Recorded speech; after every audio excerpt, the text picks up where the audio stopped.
Tristan Wirfs may be in line for the next big deal, but where does Chris Godwin's future appear to be going with the Buccaneers? That and more on today's episode of Locked On Bucs.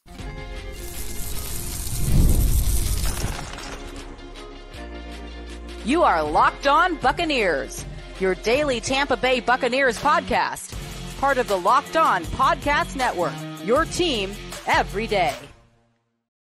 What's up, and welcome into this Thursday episode of Locked On Bucs, your daily podcast covering the Tampa Bay Buccaneers, part of the Locked On Podcast Network, your team every day. I want to thank you for making Locked On Bucs your first listen review every single day. Don't forget you can subscribe or follow for free on YouTube or wherever you get your podcasts. And of course, you can follow along on Twitter. I am James Yarcho at @JYarcho_Bucs, credentialed member of the media covering your Tampa Bay Buccaneers as deputy editor of SB Nation's BucsNation.com. Here with you every Monday through Friday, along with the everydayers. And for that, I want to share my appreciation for your continued support of the show. One of the ways you can support the show is become a Locked On Bucs insider. You're going to get news, rumors, updates, general thoughts, plus one-on-one conversations with me via text message. No ads, no hashtags, no anything like that. Just legitimate conversations with me via text. Go to joinsubtext.com/LockedOnBucs to sign up today. This episode is brought to you by Game Time. Download the Game Time app, create an account, and use code LOCKEDONNFL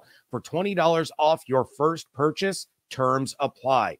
The battle at linebacker is already heating up, and the Bucs sign one of their draft picks. Well, let's start things off with the latest surrounding Chris Godwin. I have talked on this show quite a few times this offseason about the state of Chris Godwin entering a contract year and how leading up to the draft, if the Bucs were going to take a receiver, it should be a player that can be their number 3 this year and then turn into the number 2 next year, just in case Godwin does not return in 2025. Instead, if he opts to play for another team when he becomes a free agent. Well, we have a small update courtesy of Jenna Lane of ESPN. They put out an article on ESPN Plus highlighting some of the big name free agents after the 2024 season. And Jenna said, quote, Godwin is entering the third and final year of a $60 million deal with the Bucs, and sources close to the situation told ESPN that talks on an extension have not started.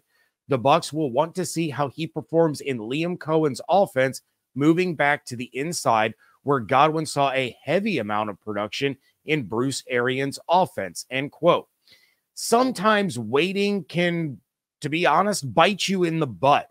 And if Godwin goes out and dominates this year in Liam Cohen's offense in his switchback to being a primarily inside receiver is as fruitful as they think it will be, Godwin is in line for a massive season. He could very well price himself out of Tampa given what he could get from other teams on the open market. I've said on this show a few times that I actually believe that this is Godwin's last season with the Buccaneers, strictly because someone is going to give him an enormous amount of money to lure him away. With that said, I also have faith in Jason Licht to do all that he can to make Chris happy and keep him in town. Jason Licht has done a masterful job of making sure that the players that should stay do stay.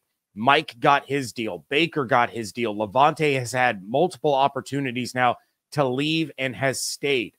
Antoine just got the biggest defensive back contract ever. Tristan Wirfs is likely about to be the highest paid offensive tackle in the league.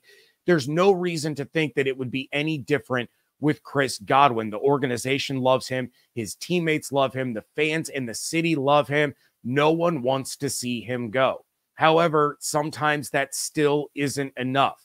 Now, the cap does open up a little bit for Jason Licht and his team to get Godwin taken care of, so that could certainly help things out. And right now, Spotrac projects them to have around $46 million in cap space. But of course, as of right now, we don't know what the actual salary cap number is going to be in 2025. And that $46 million, while it's a great starting point, you have to remember that Wirfs' contract is going to cut heavily into that. Levante could potentially be re-signed if he decides to play another season. You have 57 players under contract for 2025 with $46 million in cap space. The Bucs have spent $244.3 million on 90 players for this upcoming season, and we are talking about $227.2 million on 57 players in 2025. So that $46 million in cap space does not include Wirfs. It does not include Levante, and you need 33 more players to add to the roster. I'll get more into that in just a moment. But Godwin already counts $18.85 million against the cap in 2025 in dead money because of void years used in this current 3-year deal that he's on. And I don't know if they can negate some of that with a new deal. There's going to be a deadline there to try to get that worked out. But you have Godwin, Shaq Barrett, Ryan Jensen, Anthony Nelson, and Greg Gaines all accounting for dead cap through the use of void years. So that 57 players under contract in 2025 is actually 52. So now you need to sign 38 players with that $46 million, and probably half of that is going to be used on Tristan Wirfs in his new deal. We know Jason Light and Mike Greenberg and the rest of that staff can do some serious salary cap gymnastics and make all of it work with void years and restructures and everything like that. But this is what they're probably looking at when it comes to Chris Godwin. They want him here, but can they match what other teams would likely be willing to offer? Probably not, if we're being completely honest. Jason has said over and over when talking about players like Baker Mayfield and Mike Evans and Antoine, and he'll say the same thing about Tristan, that when the team wants them there and they want to be there, it's a good starting point and you can usually get something worked out. But if Godwin has a Cooper Kupp level season and teams out there are offering him $25 million a year, how are the Buccaneers supposed to match that? How are they supposed to give Godwin more than they're giving Mike Evans? Now, Godwin would also be entering a free agent class that now, as of now, includes Stephon Diggs, T. Higgins, Keenan Allen, Amari Cooper, DeAndre Hopkins, Mike Williams, CeeDee Lamb, Justin Jefferson, Brandon Ayuk.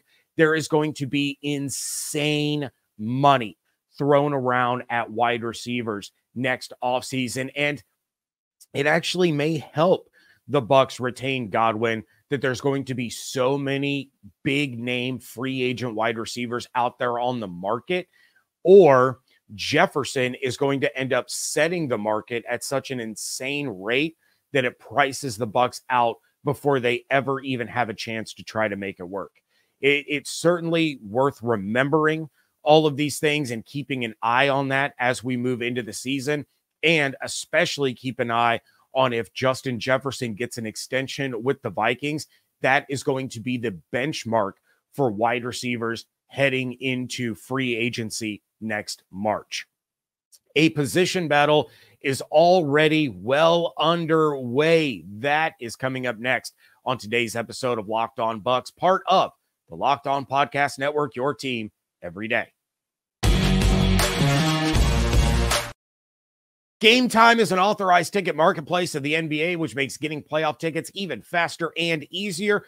Prices on the Game Time app actually go down the closer it gets to tip-off. Some of you probably saw on Twitter that I was able to take my son to Game 3 of the Eastern Conference Finals so that he could root on his Celtics, and those last-minute deals from Game Time helped us get the best seats I have ever had for an NBA game, let alone being an Eastern Conference Finals game. With Game Time's last-minute deals, you can save up to 60% off for those playoff seats. The process was as easy as you can get. I just used Apple Pay and had those tickets on my phone in just 2 clicks. No surprises either. With the all-in pricing, I knew exactly what I was going to spend when I picked out our seats to head in to Gainbridge Fieldhouse. So take the guesswork out of buying NBA tickets with Game Time. Download the Game Time app, create an account, and use code LOCKEDONNFL for $20 off your first purchase. Terms apply. Again, create an account and redeem code LOCKEDONNFL for $20 off. Download Game Time today. Last minute tickets, lowest price guaranteed.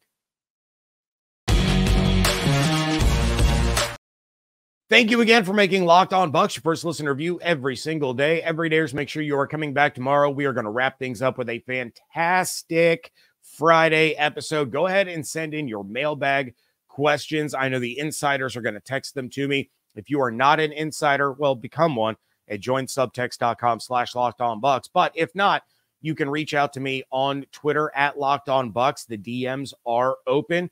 Or if you are on Facebook, go ahead and like the Locked On Bucs Facebook page. You can send me a message right over there. In the meantime, are you watching Fox Sports or ESPN on your TV all day and you have to turn down the volume with all that shouting?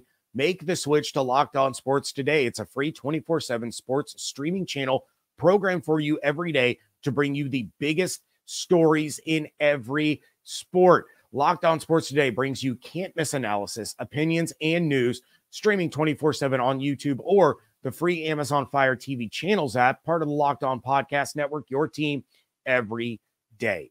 Todd Bowles had some comments about two of the players battling for a starting job, linebackers KJ Britt and SirVocea Dennis. With Devin White headed to the Eagles, and by the way, if you wanted to scoop up a Devin White Bucs jersey for nostalgia or anything like that, they have been deeply discounted to $22.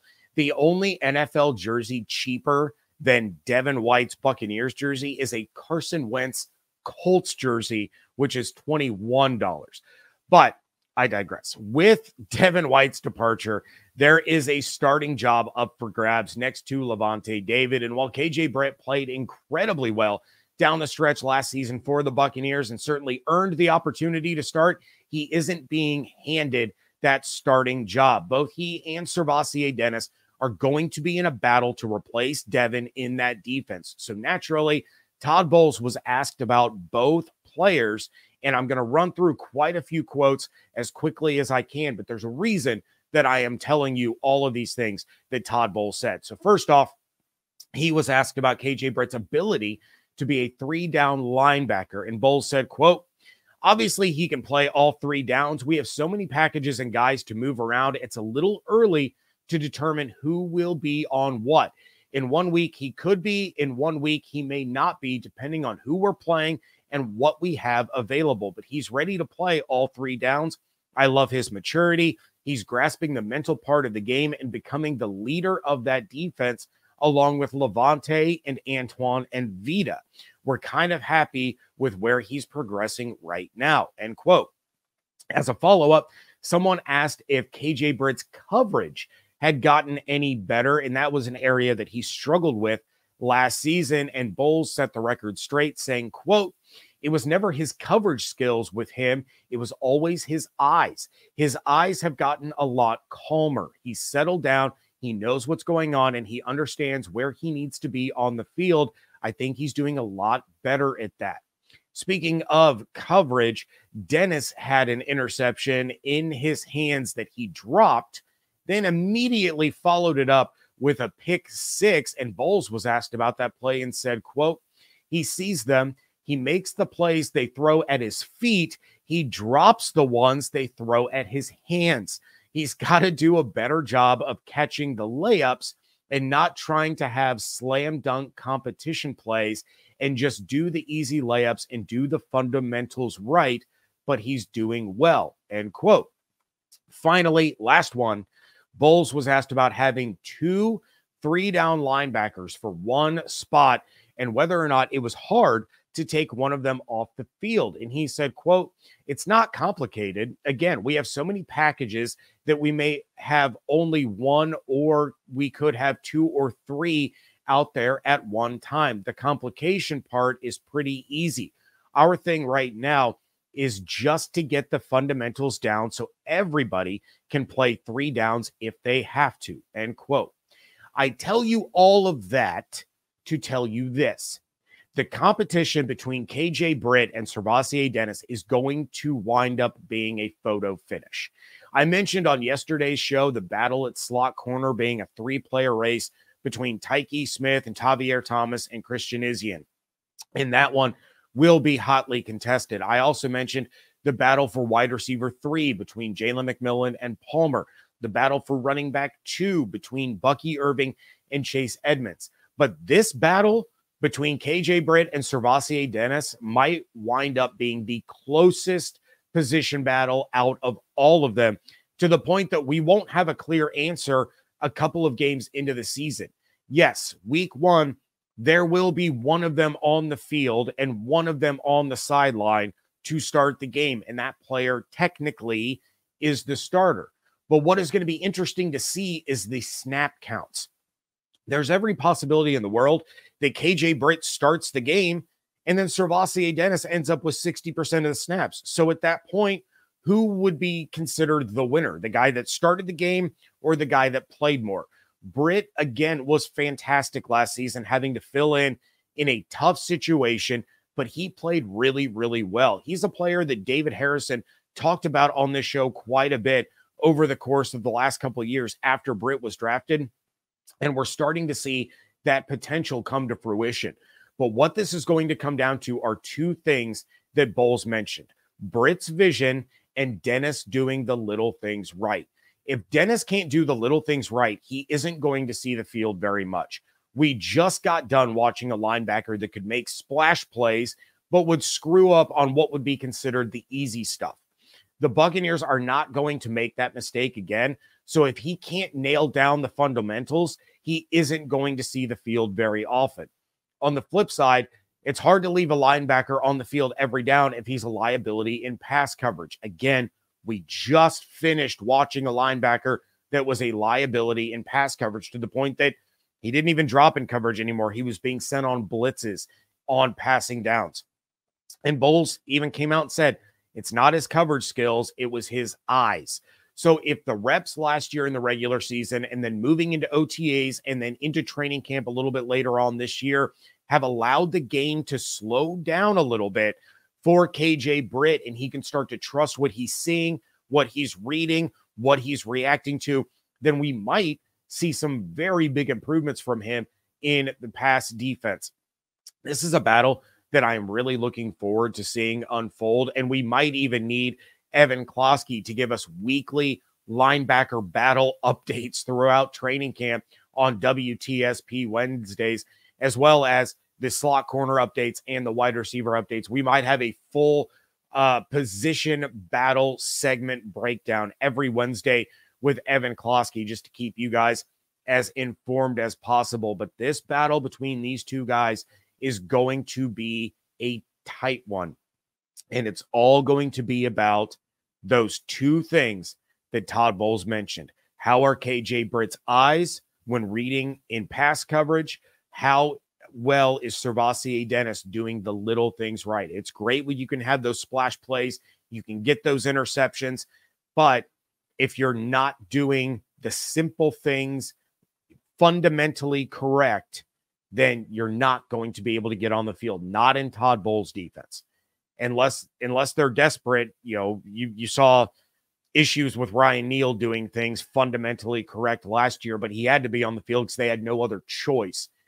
If there are other options and they are the ones doing the little things correctly, they're going to get on the field before SirVocea Dennis will. So lots and lots to still work on for those two guys, but what a battle this is going to be between KJ Britt and SirVocea Dennis. We have another rookie class of 2024 member signed and under contract for the Buccaneers. That is next on today's episode of Locked On Bucs.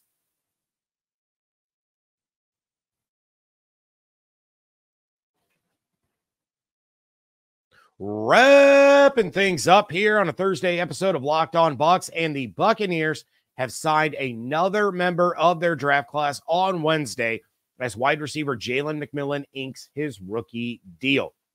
These deals aren't as crazy as they were back in the day, given the rookie wage scale. It kind of makes it easy on everyone, but McMillan is now under contract for the next 4 years, signing his 4-year, $5.6 million deal that will pay him an average of $1.4 million per season. This year, he's going to count just $1 million against the cap, and he got himself a nice $938,000 signing bonus, which accounts for his total guarantees of the contract. McMillan is now the 5th member of the Buccaneers draft class to sign, leaving only Graham Barton and Chris Braswell, who have yet to sign their deals. Each of these deals are going to be 4 years, but of course, Barton will have that 5th-year option.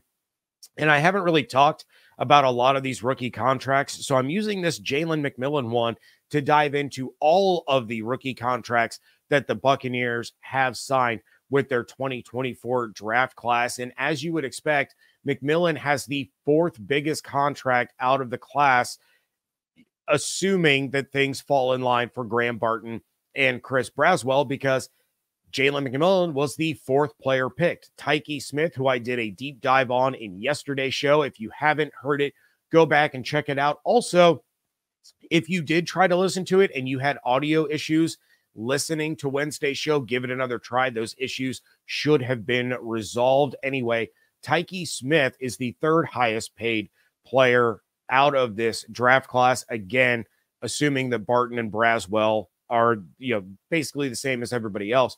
But Tyke Smith is going to make $795,000 this year, which is the same as McMillan, but also the same as Bucky Irving, Elijah Klein, and Devin Culp. All of these guys have a base salary of $795,000. That is the minimum salary for a rookie in the NFL.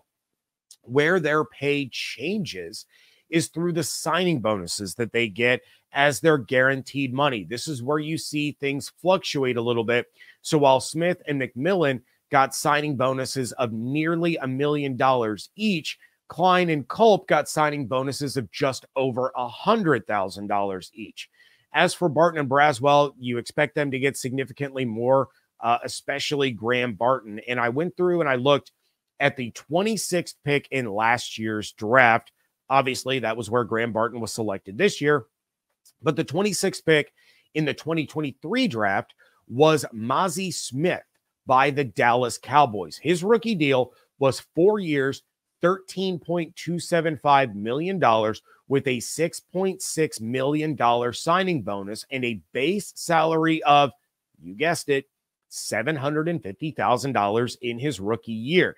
Now, that Mazi Smith contract escalated in terms of base salary a little bit more than you would see with Jalen McMillan or Tyke Smith in the escalators in their base salary.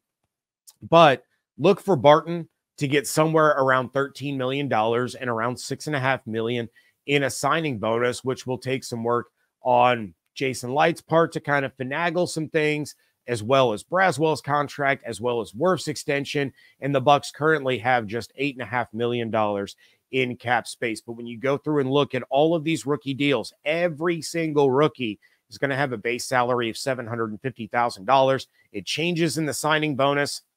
And then for the first round picks compared to the second round picks, compared to the third, all the way down to the very last pick taken in the draft, you see that base salary go up each of the 4 years, but how much they go up depends on where they were drafted. So Graham Barton, by the time he gets to the final year of his 4-year deal, will have probably more than doubled his base salary based on those escalators, whereas somebody like Devin Culp or Elijah Klein is going to see a minimal increase in base salary. And of course, those guys can get extended. They can go out there. They can earn their bigger contract. All of those things will and should and hopefully happen across the board, not just for the Buccaneers, but you're going to have guys that were taken in the 6th or 7th round that become stars on their team. Then they're going to get their big time money later on. So a little bit of an update there in terms of what the Buccaneers have done with their rookie class. I wouldn't expect there to be too much longer before Graham Barton and Chris Braswell get their deals done. Like I said, with this rookie wage scale and everything being kind of standardized, there's not a whole lot of negotiating going on anymore. You might negotiate for a little bit more in guaranteed signing bonus money, but we're not talking about being millions of dollars apart on negotiations. Every rookie year, $795,000 base salary. Boom. That's how it is. That's one of the benefits of this rookie wage scale. It really helps these teams, be able to afford their rookie class. I mean, it feels like forever ago, but at the same time, it feels like just yesterday where the number one pick in the draft all of a sudden was making more money than 2/3 of the NFL who would, players that have been in the league for 3, 4, 5, 8 years. And these rookies were coming in and making more than they were right out of the gate because you were paying them on potential. Now the rookie wage scale has really taken it all back and scaled it all down in order to make these guys go out there and prove that they're worth that kind of money. And I, for one, I know some people may not like it. I have loved the rookie wage scale since it became a thing. And I don't remember what year that was. I should have looked it up. But this has been one of the best things for NFL teams. You can take a few more risks in the draft because you know that they're pretty much getting paid a set amount.